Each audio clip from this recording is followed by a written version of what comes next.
Hi. Well, here I am. It's been a couple of days. Last time I talked to you, I was, dealing with some pain and stuff like that. It had been a bit better, and then the pain was back, and I was just trying to kind of ride it through and see, if it would get better. It kind of comes in waves. And so I just kind of wanted to come on here and hopefully make it quick and kind of let you guys know where I'm at. One thing that's really hard for me is that I am bipolar, and I've mentioned that before. I have bipolar too, and so I really withdraw into myself because I start using my mechanisms to control how I start feeling within myself, because in my mind I'm freaking out because of what I'm feeling inside of me, and I'm trying to not allow the outside elements to affect me and trigger me. And as the pain gets worse, I get really hypersensitive to everything, sounds and talking and the TV and my animals, and I get just oversensitive to everything, and I get unreasonable in my mind and paranoid over stupid things, and I don't like to be like that. And so I just withdraw within myself and try to get myself under control, because I've been taught different things to do, and so I do it. And most of my 20 years I have learned really well to do these different things to control it, but that doesn't mean that it always stays under control. And day before yesterday, I believe it was day before yesterday, I needed to go outside for something, and I was not feeling well at all, and my pain was pretty intense, and I made myself get up and go outside, and my legs were not wanting to move, and they were shaking tremendously, and it triggered me. It triggered me really, really bad. And I can't even describe the feeling that it gave me, because it instantly took me back to the feelings I had when I lost my use before. And I made myself go out there, and I walked across the lawn, and I did what I needed to do, and I came back. My husband had to physically help me up the steps. I could not lift my legs by myself to walk up our steps into our house.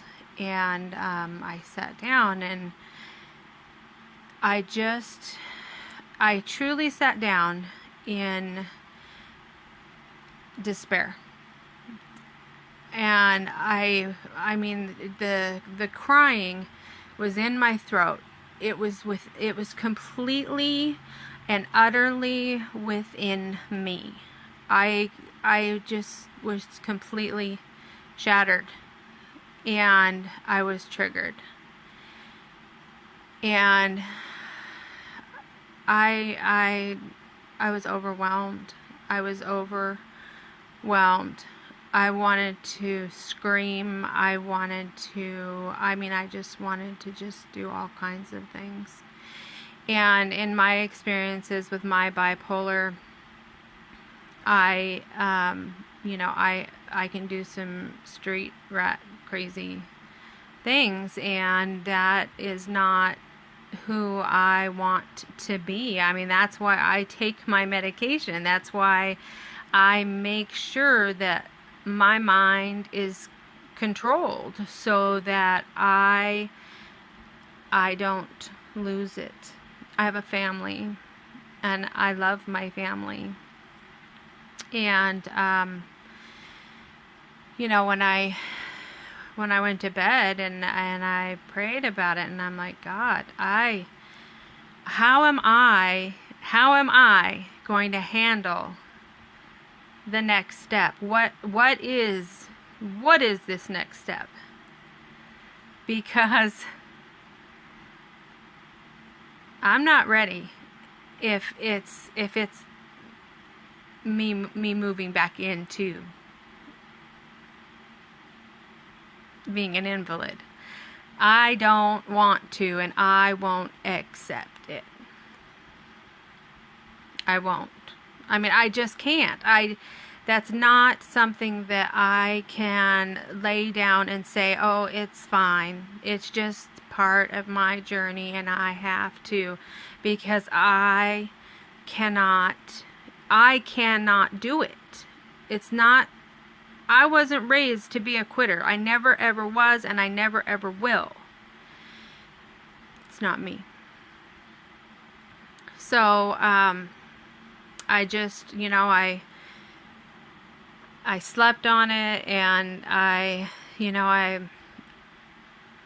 kind of moped around the next day with some serious depression, and I just kept thinking, what am I gonna do? What am I gonna do? And I've been really harshing on going back to this bariatric doctor, because I don't feel confident with him, and I know that that's my bad, and I think it's because I have an extreme fear of doctors, and I think it's because what they put me through, and they shamed me so many times, and it's really hard for me to put myself out there. I don't have that type of personality. I have a very strong personality for my beliefs and what I want to convey to a person, but I don't have a very strong personality when I'm shamed. So that's really, really hard for me. I did some squats last night. Not very many, but hey, I did do it. And I did do some crunches, which very painful all the way around, but it doesn't matter. I mean, it's a little bit, and every little bit gets you somewhere. And so I'm gonna keep doing that, and hopefully I can add a little bit more and a little bit more. And I am going to make an appointment with that doctor and see him again. I'm going to give him one more chance to see if we can find some common ground where I feel comfortable, where I feel like he is actually going to listen to me, and I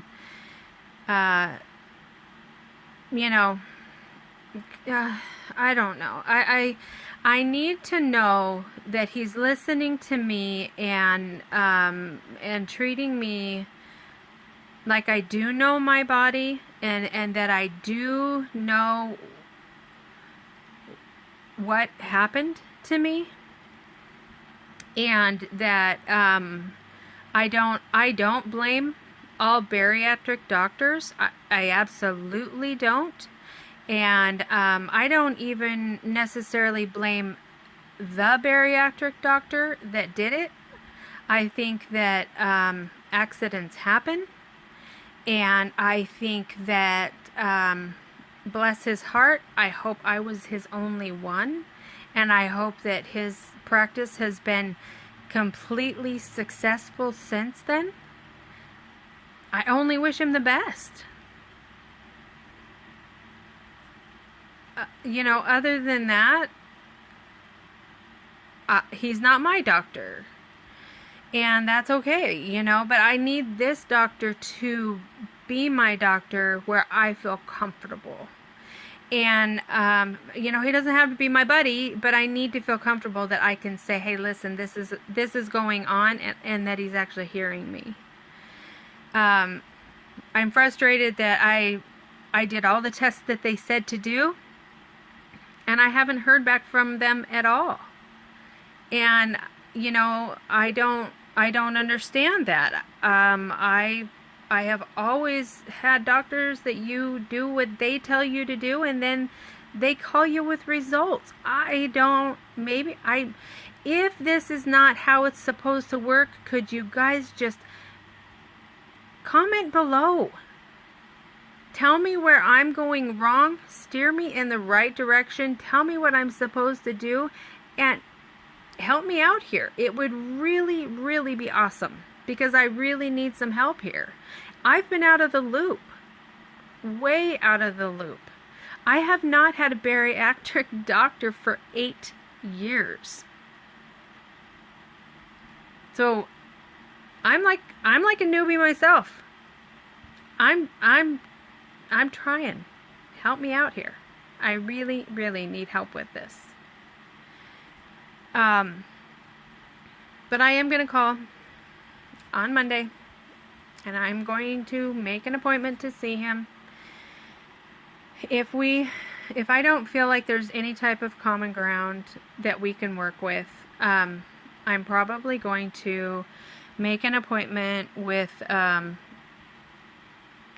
Seattle, or I'm going to try to make an appointment at OHSU, where I had my reconstruction done with Dr. Devaney, and see if I can get in with that office. I know he's not there anymore. That Miss Beautiful Alicia had told me he is now retired, which makes me really sad.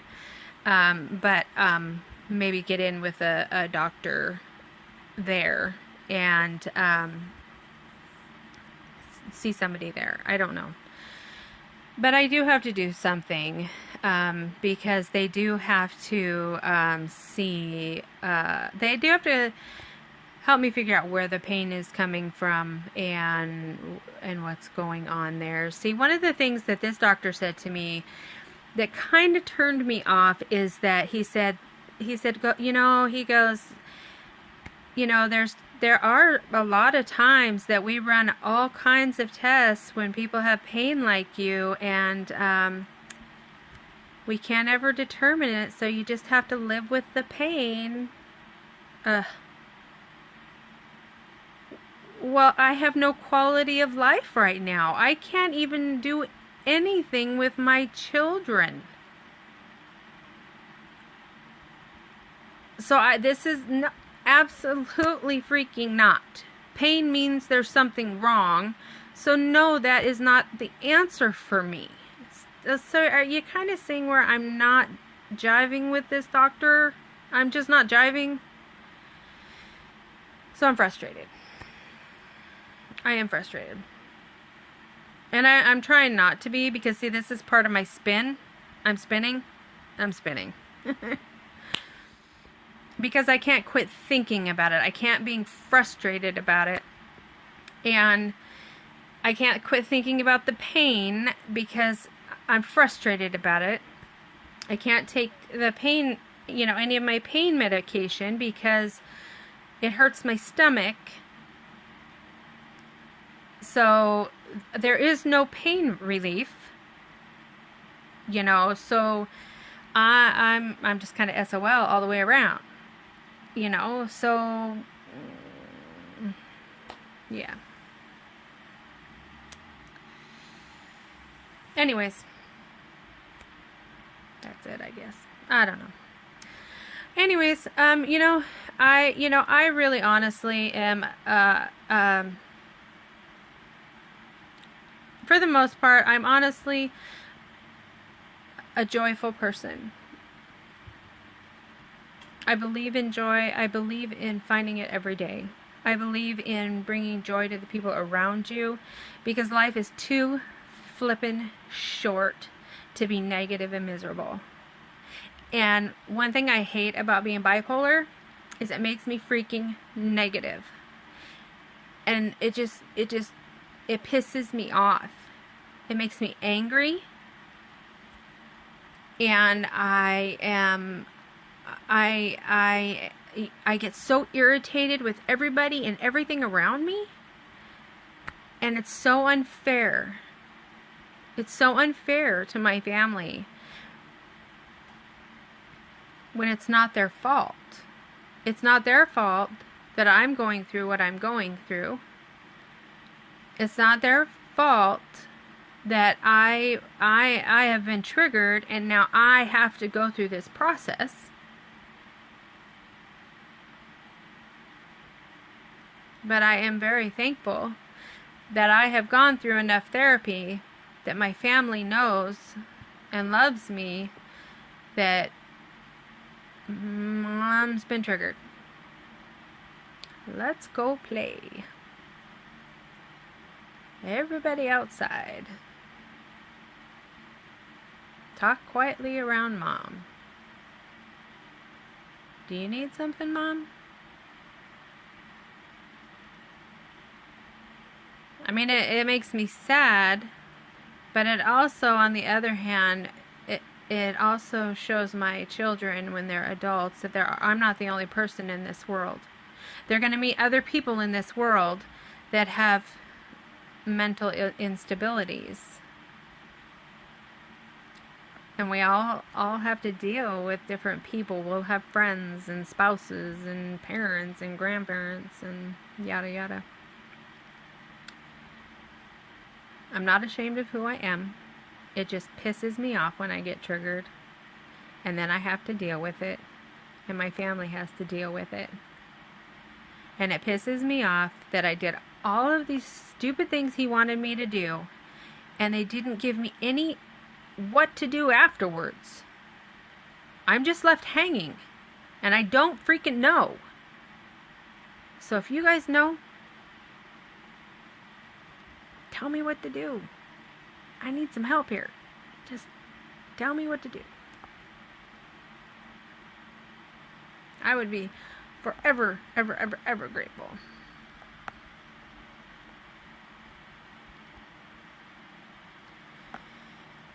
So, that's it. I hope you guys are having a great weekend. I really, honestly, you gotta see the good, bad, and ugly, right? I mean, for real. This is Heidi. I have episodes, man, and this one's actually pretty mild. There are some times I spin and it's like, oh Lord, please, Heidi, please. I try to get away from myself. Anyways, do me a favor. Find your joy. Okay? Life is good. And I hope you guys are doing good. Stay out of the heat. And if you are in the heat, go to the lake, go to the river, do something fun. Hug your loved ones. And I will talk to you guys again. I love you. All right. Bye.